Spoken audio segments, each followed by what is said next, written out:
چکی میں لا کے پیستی اور اونٹ کے لیے غذا تیار کرتی.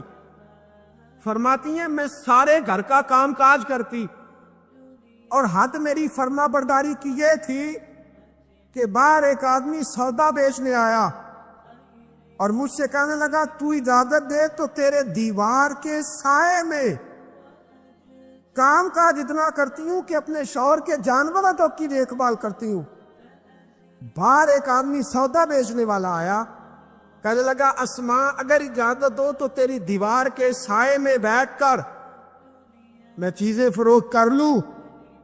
تو فرماتی ہے نہیں، میں نہیں اجازت دیتی، یہ میرے شوہر اس مملکت کے سربراہ ہے، میرے خاوند آئیں گے تو ان سے پوچھ کے تمہیں سائے کی اجازت دو گی.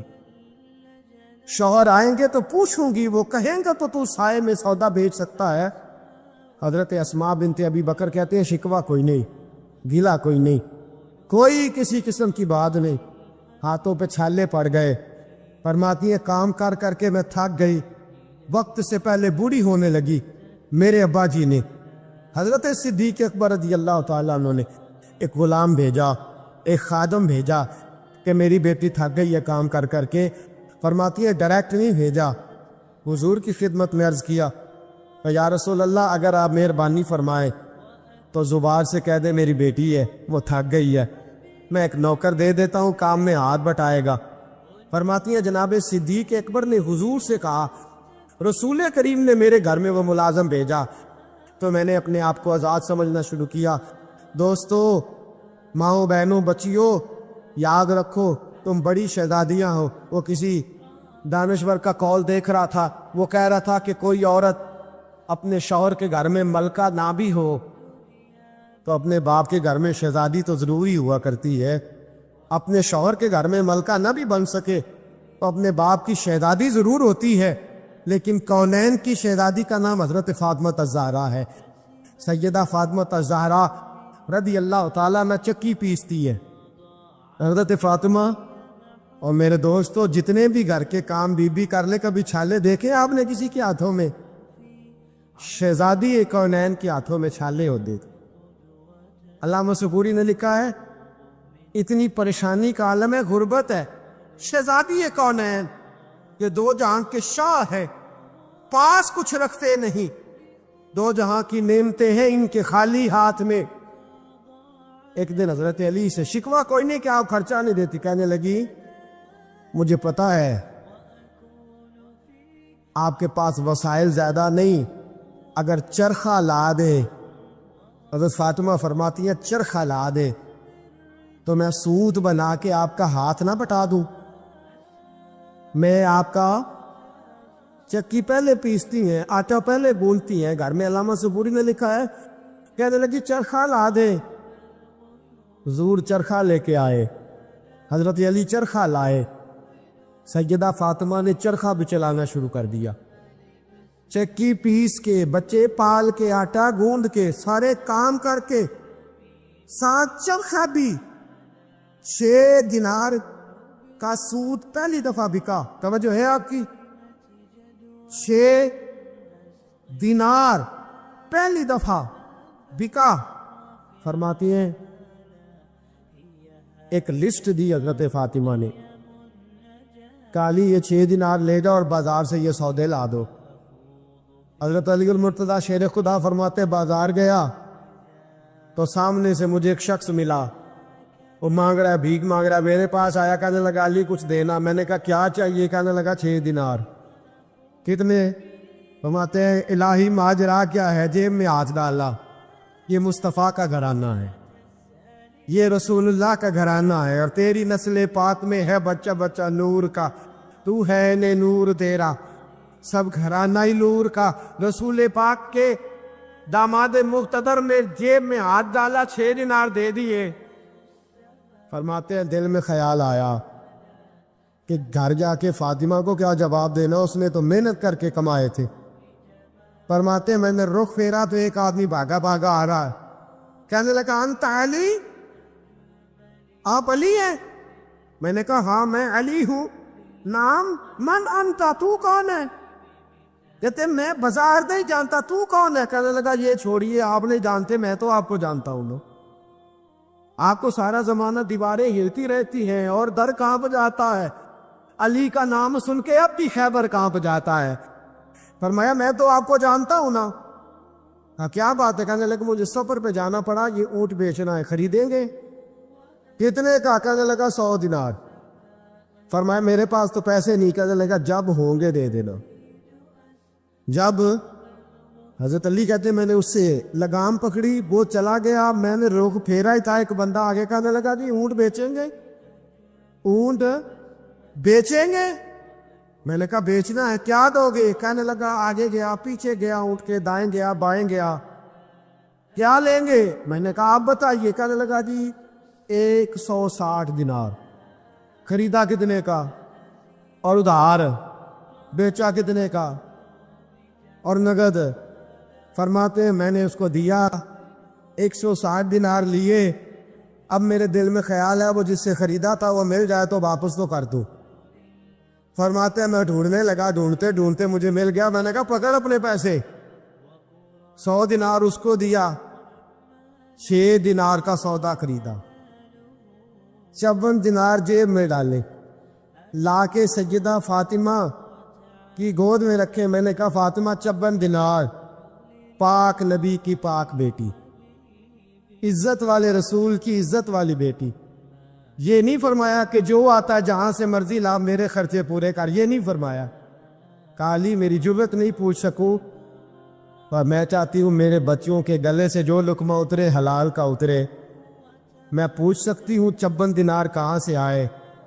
حضرت علی کہنے لگے کونین کے بادشاہ کی بیٹی، 100 دینار تیرے، 6 دینار تو درویش اور فقیر لے گیا۔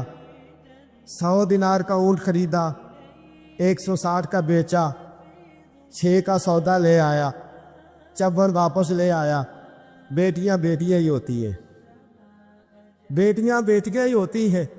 بیٹی 7 سمندر پار بھی ہو تو خیر اپنے ابا جی کے گھر کی مانگتی رہتی ہے، بیٹیاں بیٹی ہوتی ہیں۔ حضرت فاطمہ کہنے لگی جائیے پہلے جا کے حضور کو تو بتا کے آئیے، اس برکت کے بارے میں حضور کو تو بتلا کے آئیے۔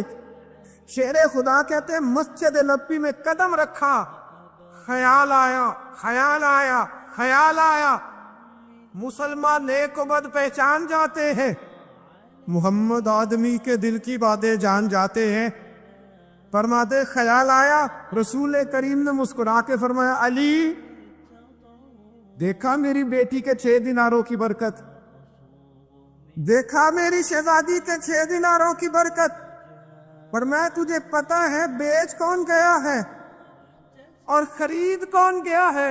کیا سنیا میں نہیں جانتا۔ فرمایا جو اونٹ بیچنے آئے وہ میکائیل تھے اور جو خرید کے لے گئے وہ جبریل امین تھے۔ فرمایا جو آئے وہ جبریل، جو آئے بیچ گئے میکائیل تھے اور جو لے گئے اور بندوبست کرا رہا تھا میرا مولا خدا قدبیر مجلس بو، بندوبست کرا رہا تھا میرا رب، میرا رب بندوبست کرا رہا تھا بہنوں بیٹیوں۔ فرمایا جو بھی اچھے عمل کرے چاہے مرد ہو چاہے عورت ہو، وَهُوَ مُؤْمِن، شرط یہ ہے کہ مومن ہو۔ فَلَنُحْيِيَنَّهُ حَيَاةً طَيِّبَةً، فرمایا ہم اسے پاکیزہ زندگی عطا فرما دیں گے، حیات طیبہ دے دیں گے اسے، پاکیزہ زندگی۔ شرط کیا ہے؟ من عاملہ صالحہ، نیک عمل کرے۔ کون سے عمل کرے؟ اٹھنا بیٹھنا کھانا پینا چلنا سونا جاگنا محتاط ہو اس کا، وہ نیکی کرے۔ قرآن پاک کے لفظوں کے حسن پر غور فرمائیے گا، فرمایا فَلَنُحْيِيَنَّهُ حَيَاةً طَيِّبَةً، ہم ضرور اسے پاکیزہ زندگی عطا فرما دیں، صاف ستھری زندگی دیں، معیاری زندگی، خوبصورت شب و روز، آئیڈیل زندگی جس کو لوگ کہیں گے وہ والی زندگی اسے دیں۔ اور دوسرے مقام پر سورہ طٰہٰ کی آیت نمبر 124 میں فرمایا وَمَنْ أَعْرَضَ عَنْ ذِكْرِي، جو ہمارے ذکر سے منہ پھیرے گا جو ہمارا کھا کے چہرہ کسی اور طرف کرے گا، جو چلے گا ہماری زمین پر لیکن توجہ کسی اور طرف ہوگی، آسمان کی چھت ہماری بنائی ہوئی لیکن اس کے خیالات کہیں اور ہوں گے، فَإِنَّ لَهُ مَعِيشَةً ضَنْكَ، فرمایا ہم اسے تنگ زندگانی عطا کر دیں، اس کی زندگی تنگ ہو جائے گی، اس کی معیشت تنگ ہو جائے گی۔ گناہ زندگی کو تنگ کر دیتے ہیں، نیکی زندگی میں آسانی پیدا کرتی ہے۔ آپ کو اگر زندگی میں سکون چاہیے ہو تو آپ کسی غریب کی خدمت کر کے دیکھیں، اللہ کتنا سکون عطا کرتا ہے۔ آپ بڑے پاورفل بھی ہیں، بڑے طاقتور بھی ہیں اور بڑے باوقار بھی ہیں، لیکن کسی کو گالی دے کے آپ کا دل کبھی ٹھنڈا نہیں ہوگا، تکلیف ہوگی، اس کے اندر آزمائش ہوگی۔ ڈاکٹر ریسرچ کرتے ہیں، ڈاکٹر وہ کہتے ہیں گناہ کرنے سے آدمی جسمانی طور پر کمزور ہوتا ہے، لیکن وہی عمل اگر وہ بطور نیکی کرتا ہے تو اللہ اس میں اسے قوت عطا فرماتا ہے، اسی عمل میں اللہ اسے قوت عطا کر دیتا ہے۔ میں صرف اشارہ دے رہا ہوں، اس بات کی تفصیل میں نہیں جانا چاہتا۔ میرے عزیز یہ یاد رکھے کہ نیکی آپ کو سکون دے گی، نیکی آپ کو ٹھنڈا کرے گی۔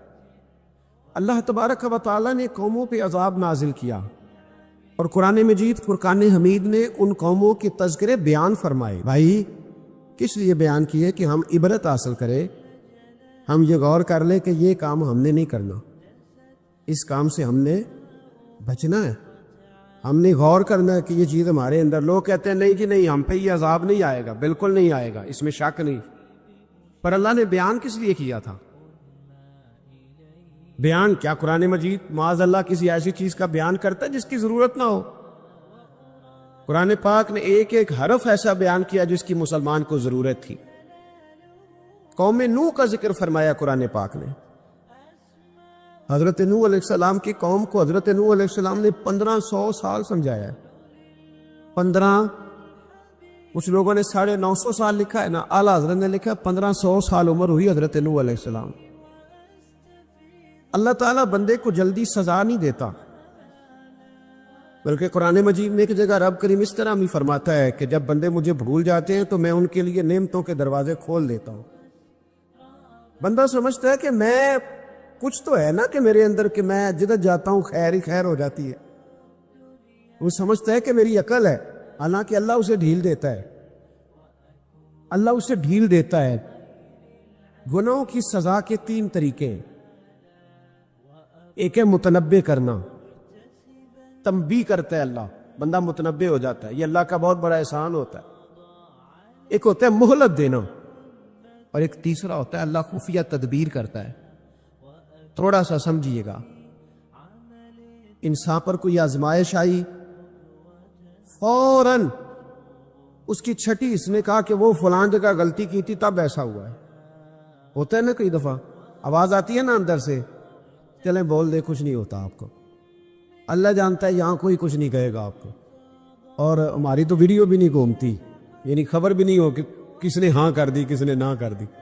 آپ بغیر ٹینشن کے بات چیت کریں، آج کچھ نہیں ہوتا انشاءاللہ تعالی۔ آتی ہے اندر سے آواز، میں آپ سے اس لیے ان چیزوں کی تصدیق کراتا ہوں کہ باقیوں کو بھی آتی ہے کہ نہیں، اس لیے تصدیق۔ کبھی کوئی کسی جگہ انسان پریشان ہوتا ہے تو محسوس کرتا ہے کہ وہاں مجھ سے ہوتا ہے نا جی، جس کو یہ نصیب ہو جائے بڑا خوش نصیب آدمی ہے۔ حضرت مولا علی فرماتے ہیں اگر تجھے دنیا میں سزا مل گئی تو بچ گیا ہے، سمجھ پھر اللہ کرم کرے گا، آخرت میں سزا نہیں دے گا۔